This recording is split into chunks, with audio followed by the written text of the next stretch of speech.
Chromosomes. Little strands of nucleic acids and proteins are the fundamental genetic instructions that tell us who we are at birth. Most people are born with 46 chromosomes, but each year in the United States, about 6,000 people are born with an extra chromosome, making them a person with Down syndrome. If you've ever encountered someone with Down syndrome, you know that they are some of the kindest, most joyful people you will ever meet. They truly have something extra. My name is Lisa Nichols, and I have spent the last 24 years as both the CEO of Technology Partners and as the mother to Allie. Allie has something extra in every sense of the word. I have been blessed to be by her side as she impacts everyone she meets. Through these two important roles as CEO and mother to Allie, I have witnessed countless life lessons that have fundamentally changed the way I look at the world. While you may not have an extra chromosome, every leader has something extra that defines who you are. Join me as I explore the something extra in leaders from all walks of life and discover how that difference in each of them has made a difference in their companies, their families, their communities, and in themselves.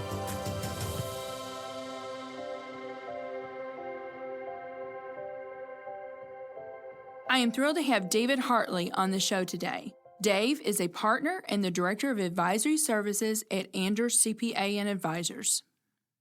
Dave, I'm so excited to have you today here in the studio. You and I have known each other for several years now. A few years, yeah. I think, maybe back to the arch cold days. But I'm just excited for our listeners to hear about your leadership journey. And I just know that they're going to be inspired and educated. And so let's get rolling. Thank you.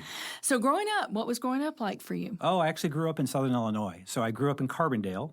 And I was actually a townie. So I went to high school there, and SIU Carbondale made me a deal where I went to school there, basically graduated with no debt, and they gave me a job where I made $3.25 an hour. So it's been a long time ago now, but yeah, I had a great formative years coming out of Carbondale. So $3.25 an hour. Oh, what yeah. exactly were you doing? So this was your first job? This would have been my second job at the university. Before that, in high school, I played high school basketball for the first 3 years, and then by my senior year, I realized if I'm going to put in this much work, I want to be paid for it. So I went and got a job instead of being on the basketball team. Okay. Did that. So that was my first job. First job I got was working at a grocery store, and my glorified title was the assistant manager of general merchandise, which means I dealt with everything that wasn't the food. And and then I remember you were the assistant manager. And how old were you? 16, 17. I could drive, something like that. So yeah, pretty young. And I remember vividly when I got my first raise from $3.25 to $3.50. Now, what did you do to get that raise? I mean, I was there for, I think that was 90 days that I was there. Okay. And I think, regardless of how much experience you have, I think everybody can sort of tell who the leaders are, who's responsible, who is, really trying to do the right thing. Mm-hmm. And so I got some of that feedback, and that was very encouraging, and took some initiative, did some things that, weren't on my slate to do. So yeah, I got a whole 25-cent raise for that. So very good. Well, there's a lesson right there. Yep. Everyone has the opportunity to set themselves apart in whatever role that you have. And that's one of the things I talk to my kids about, which is whatever you're doing now, you should do it to the absolute best of what you can, because you never know where that's going to lead. You never know what the opportunities are. Plus, it feels good to do good work. To do good work. And to, really be focused and dedicated on something. So gives you dignity, doesn't it? Yeah. I mean, I think there's significant power in work and getting things done. So. I agree. So you went to SIU. You graduated with a degree in accounting, did you? Yep, Okay. Got a bachelor's in accounting. I had a very wise mentor of mine when I was trying to figure out what I wanted to do. I looked at engineering, I looked at aviation, and I had a very wise friend of mine that said, just do accounting, because it's the language of business and it's a foundation. You don't have to be an accountant, but you need to have that skill set. So I did. I went and was in the business school, and then I started taking accounting classes and realized that I did really enjoy it. It was a very good foundation of just knowledge in terms of how businesses works and P&L and balance sheets and what all that stuff is. And I was fortunate enough to get a good enough education that I passed the CPA exam on my first attempt, which That's was amazing. huge. Yeah, to not have to go Yes. back and do it. That was back in the day where you had to take the exam all at once, and you could only take it 1 or 2 times a year. I also remember the day I got my results that I passed the CPA exam. So, I hope you celebrated. I'm sure you did. I was in a McDonald's parking lot, and I remember my excitement really couldn't be contained. Yeah, can get a double cheeseburger today. Yes, I did. I believe I celebrated, maybe upgraded to a quarter pounder. There or something. you go. So, yeah, There you go. It was a big day. Well, you and I share that because I have a bachelor's in accounting. We took different routes, and I want to talk about that. So I went corporate. So I was hired by McDonnell Douglas. But you took another route, and you went the public route, right? Yeah. So I got an offer to start work at Ernst & Young on the audit side. And so I did that for the first 4 or 5 years of my career. I learned so much in that short amount of time. So I came from Carbondale to St. Louis, and being exposed to major companies, how they operate, and really seeing it from the inside, incredibly educational. And the great thing about being in audit at one of those firms is that you see a lot of companies. And so it's not like there may be some that you're on and it's a multi-month engagement, but a lot of times every 2 or 3 weeks you're changing companies, you're changing the people that you're working with, your team changes. And I made a lot of great friendships there, a lot of extremely talented people that I'm still friends with today, almost 30 years later. I have said that so many times. If you are wanting to go the accounting route, I just believe that getting in with E&Y or Deloitte, I just think those are great places to start because to your point, you didn't just see how one company operated. You didn't see just one industry. Right. You learned a lot in a very short period of time, did you not? I got exposed to financial services. Yes. I was dealing with healthcare organizations. That was the first time I ever really understood how the healthcare system worked. I did some work in the gaming industry. That was very educational because I learned not to gamble at that point because I saw the significant advantage that the house has, and the house always wins. And so being trained as a CPA, you see a casino advertising a 97% return. Well, that's a negative 3% return. Why would I invest in something that has a negative return? Right. So I still like, going to casinos. It's just I don't gamble because I don't think that my return is going to make it worth my while. Sure. So how long were you at E&Y? I did that for 9 years. 9 years. Yeah. So loved it there. But one of the things at the time when I looked at what the partners were doing and I looked at what I wanted to do personally, it just didn't align. So a lot of people were surprised and sad when I made the decision to leave the firm. But I think, now in hindsight, it's wonderful to be in a position where I look back over my whole career and every stop in my career, I've learned something that's valuable to me today in this role. And even the things that you would never think would be valuable, especially when bad things happen, that now I understand and have a perspective that is very unique and not everybody has. Right. You're grateful for those experiences, aren't you, Dave? Yeah. The good and the bad. At the time, I was not necessarily, I was not necessarily a fan. Right. But now, even when just experiencing bad things and knowing they're possible, having a company that's been through financial challenges and ends up in bankruptcy, now I know the risks, a lot more, and I'm in tune with what certain things can happen. The demise of Arthur Andersen, I look at that, and there are a lot of lessons learned from that. So each of these things throughout my career, I think it's been just absolutely essential to give it your all and do everything you can, and just have faith that, even if you're doing something that it's not necessarily your favorite thing to do or whatever, there's something to be learned from every activity. Such great advice. So did you go from E&Y to Arthur Andersen and then because I want to talk about Arch Cole. Yeah, so I had a couple stops in between. I actually did some startup work, and that was about the time the market moved against the startup community. And so I did those, and that was great, but I learned quite a bit about myself in that in those roles, I was the expert. At the time, it was e-business, and so I was an e-business expert, which was great. But what I found about myself was that I'm not a lone ranger. I didn't recognize how unique a Big Four environment was, where you're with people all the time and you're accomplishing things as teams. And when I moved into more of an individual contributor role, it just wasn't as fulfilling for me. I was good at it, clients were happy, but I looked at, this really isn't anything I want to do for my career. So I started looking back to find an environment like Ernst & Young, and at the time, Arthur Andersen in St. Louis had an opportunity they needed a leader for their technology risk consulting practice. Some of the things that I'd learned at EY and got exposure to, plus after I left EY, It was a great opportunity for me. I spent about 18 months at Anderson. I only got there for a while, and then the bad things started to happen, and then 18 months later, the firm doesn't exist anymore, which was, once again, extremely uncomfortable, but there was something to learn from it, and something good did come from it, which was there was a group of us from Anderson that stuck together that formed a new firm called Protiviti. And so I was with Protiviti from 2002 to 2009, and that was a great experience because that was really the first entrepreneurial side. When we started Protiviti, nobody knew who we were, so there was a lot of things that we had to do to build from the ground up. And so that was a great experience in, okay, well, I know how to do accounting and all these other things, but now I'm growing a business, and how do I create awareness of something that nobody knows anything about? So I felt very fortunate to get that opportunity after Anderson. Right. Well, it's interesting because Erin Joy is a friend of mine. She's actually been a guest on the podcast.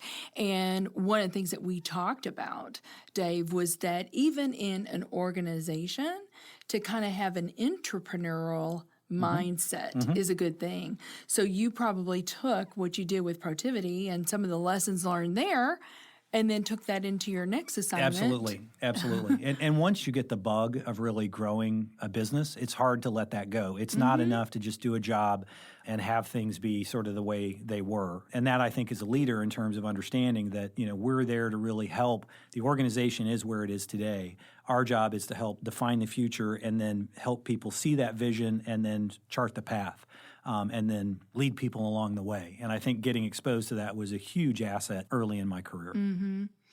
So you moved from being a CPA, though, and you were the CIO, the Chief Information Officer, not the Chief Investment Officer, but the Chief Information Officer for Arch Co. Yep. So what was it about your background that really prepared you for taking on that role? So first off, it was a great opportunity, and I'm extremely thankful for the guys that gave me the opportunity to do that. I think one of the things that worked really well was that I had gotten exposed to technology throughout the first 15 years of my career. But this was really an opportunity to take the technology expertise, but also more importantly was, and this is where the background as a CPA became so helpful, which is to really understand what is the business trying to accomplish? And as I talked with each of the individual leaders in the business and understanding the dollars and cents behind what they were trying to do and what really are the levers that move the business, and then translate that to, okay, team of technology people, let's figure out how we're going to move the company forward. So the technical skills were there, and I think that's important, but the business side of things, as well as a focus on customer service, there were several things that were sort of needed and valued in that role. And I think sort of everything I had done to that point really prepared me for that stint. So the IT department, the customer, is not necessarily always the external customer, right? At that point, because I'm thinking about one of the first projects we did with you guys was really for your people in the field and to help them make their job much more efficient. So you did a lot of that. And I think, when you look at how can we make every employee's life better? How can we make them more productive? How can we help them see the connection and what technology can do for them?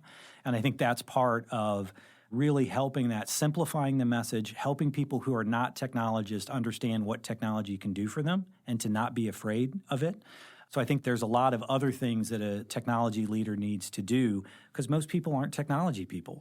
So how do you interact with and get people to understand what the opportunities are? That was a skill set that I learned during my time at Arch. Right. Well, we're going to take a quick break, and we'll be right back with Dave Hartley. As a business leader, you know that keeping a solid first impression with your potential clients, customers, and talent is vital to reaching your organization's goals. If you haven't optimized your website, or if you don't even have a website, you're missing an opportunity to shape your first impression so that it shows your brand in the best possible light. If you're thinking about revolutionizing your website, let's talk. Our team at Technology Partners is ready to help you reshape your online presence. Go to tpi.co/websites and start your journey today. Welcome back. So, Dave, from Arch Cole. Yes. Then you moved into another role, kind of a very entrepreneurial role at UHY, a major accounting firm. Yeah. I don't know where they sit, in terms of Top 20. Top 20. Okay, Yeah. Thank you. Thank you for helping me out with that. But you started kind of something completely new for them, was this virtual CIO role.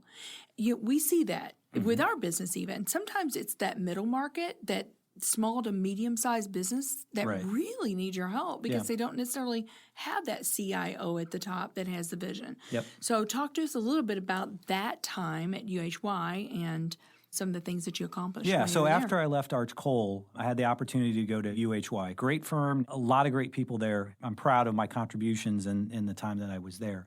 That was really my introduction in my career to middle market companies. And before at Arch Cole, I had a certain way that I would solve problems. And up to that point, all of my work had been with public companies. So when I came to UHY, whose client base is mostly middle market, there was a real need to help middle market companies figure out how do we leverage technology to drive the business forward. So it's the same set of problems that public companies have, but you have to solve them in very different ways. And a lot of times in middle market companies, there'll be great technical people there who have the capabilities and the time to keep the company running smoothly and move things forward on an incremental basis. Really, a lot of times there's not somebody who understands the possibilities of technology, what's really possible and how the company can go from point A to point B in implementing new technologies, because change is extremely difficult. Yes. Yeah, that was one of the hats that I wore. I think I learned a lot in terms of there's a lot of great talent in middle market companies, but how they operate, how they solve problems is different than a public company. That takes us to where you are today. So you had another opportunity, great, UHY, great opportunity, but then another opportunity came along and you jumped onto that. And so that takes me to where you are today at Anders. Yes. What are you trying to do at Anders? And then I wanted you to talk a little bit about how you see the future of accounting firms, because just like every other industry, that is changing too. Right. And what is the future accounting firm going to look like? Yeah, I had known about Anders CPAs and Advisors is the name of the firm, and I had friends there that over the years I kind of looked at and admired the firm from afar. Always on best places to work, always has a great reputation in town. So it was someplace that was very interesting and attractive.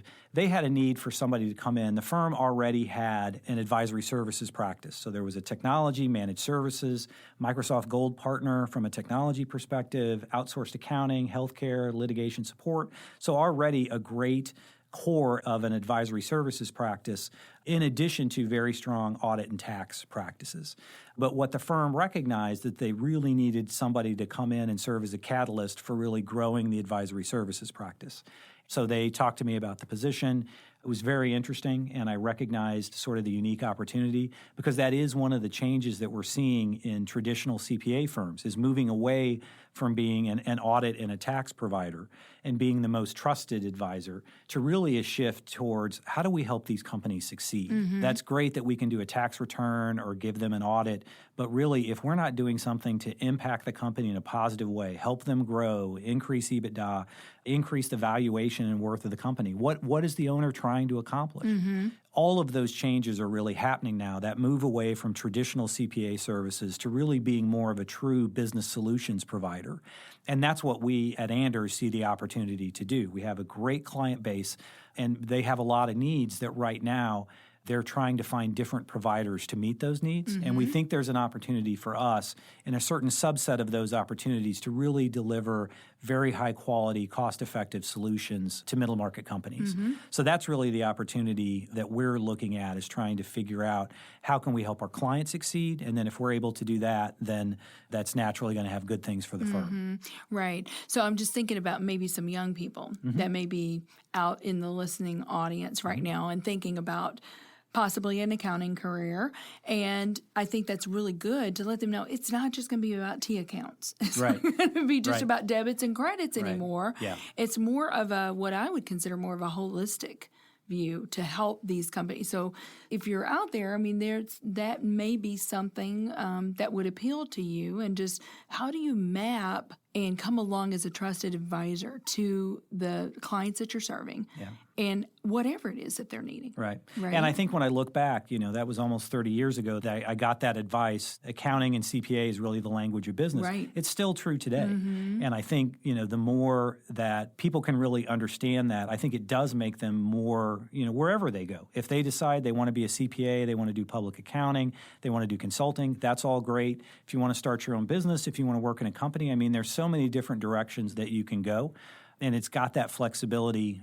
And then also we're seeing that one of the other things that's happening in the CPA profession is that the newer people coming into the firm have skills that maybe people who've been there a while do not have. Don't have, right. And so You're maybe, exactly right. So we have tax people that are coming into the firm that in college they got exposed to AI tools, RPA tools, other things that they're coming to the firm and saying, hey, why aren't we looking at this? Why aren't we looking at that? And so it's kind of a power shift in terms of historically. What's a little reverse mentoring? Yeah. Historically, CPA firms, the power has been with the partner group at the top. And now you have people coming into the firm who have a different skill set. And part of what we're trying to crack at Anders, but I think all CPA firms are trying to figure out, is how do we tap into that expertise and really make sure that we harness all of the power within the firm to make us better at what we do, but then also in terms of how do we help our clients? Because we're going to figure it out and we're going to know how it works for our business, but we have hundreds of clients that are also trying to solve the same challenge. So if we can figure out a way to help them through that journey just as we're going through that journey, and that's going to take different skill sets than have been prevalent in the CPA industry in the past. For sure. Great advice.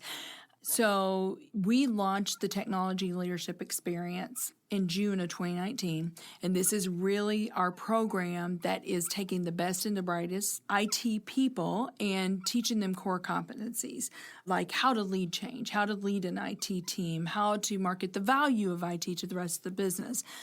You very graciously have stepped in as a mentor in this program. Yes. So I want to talk a little bit about mentor-mentee kind of relations. So, Sydney, if I'm your mentee, what are some of the questions that you would ask me? Yeah, and I think that's one of the great opportunities mentors can have in terms of I've been in a lot of different roles. I've been exposed to a lot of different things. I've made a lot of mistakes. I've learned along the way.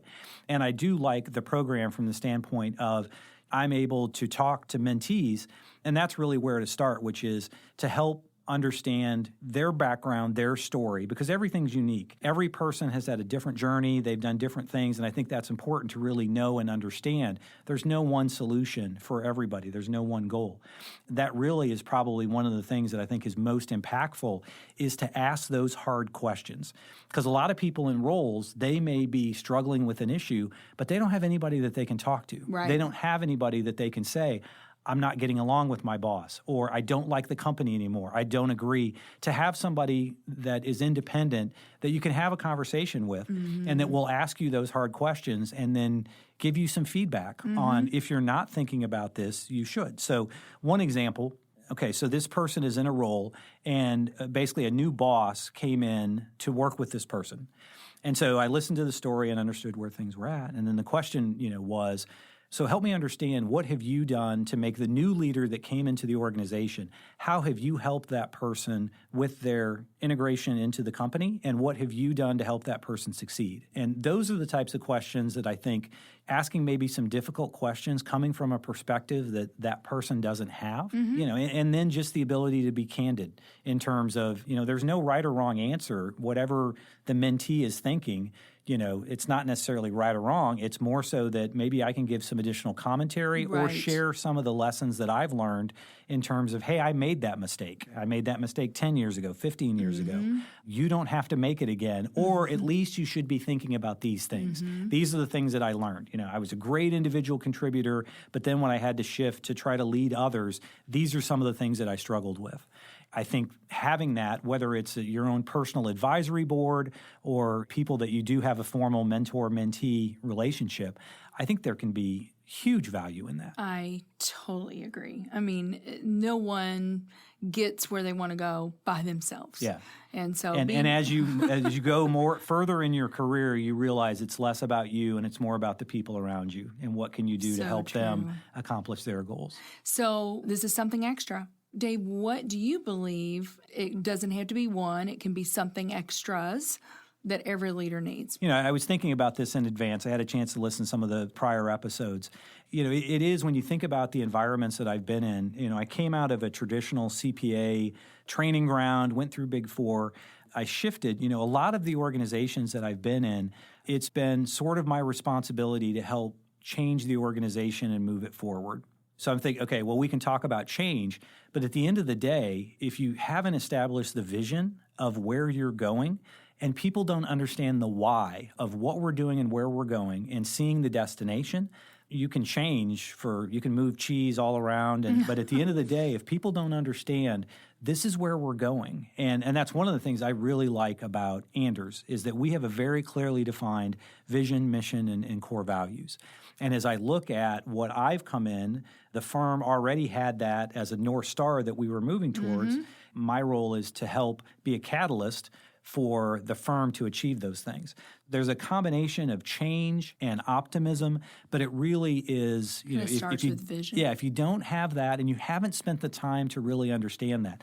And that's one of the things from a consulting perspective, that I'll go into an organization and I'll look at what's happening. And when I ask why are we doing this? And I don't get a clear answer, well, this is why we're doing this, is because it leads, from here to here.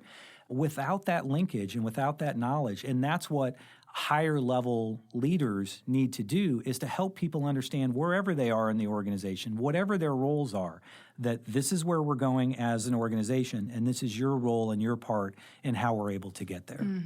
So good. I feel like we could just keep talking and talking and talking. Maybe we'll have to do a part 2.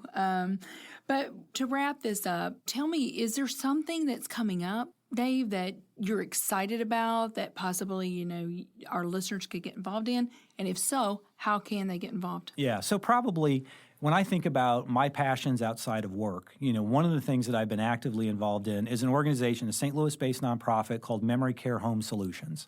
And what the organization does is help families that are dealing with dementia or Alzheimer's. The plight of a caregiver in a family where someone is affected by dementia or Alzheimer's is horribly difficult. And so the thing that I'm trying to do is to raise awareness. It's amazing when you talk to people and find out how many people are dealing with a family member that has dementia or Alzheimer's, and to let them know that there is help that's available. Because a lot of times it's like, I don't even know where to turn. Memory Care Home Solutions is the organization that when you get that diagnosis, and a lot of our referrals come from doctors and programs that have given that diagnosis, and they know the family needs help. So there are a lot of things that families can do.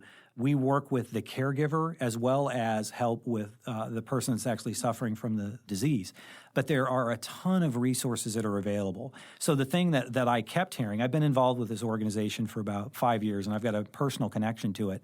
I hear of people who are telling me about, oh yeah, we just went through that and how difficult it was. And it pains me to know that people are doing this alone, and they don't realize that there are resources out there that can help them. How can they get more information? So if you look up Memory Care Home Solutions, there's a website with resources, how to contact us.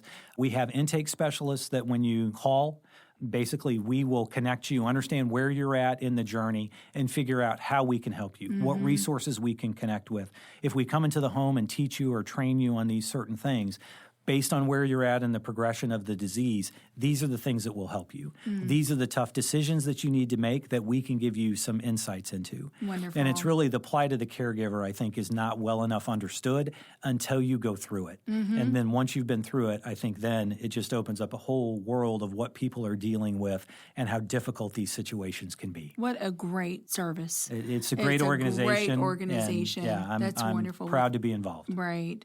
Well, hey, Dave, this has been just a true delight for me just to have you on the show. I'm excited for our listeners to hear this episode.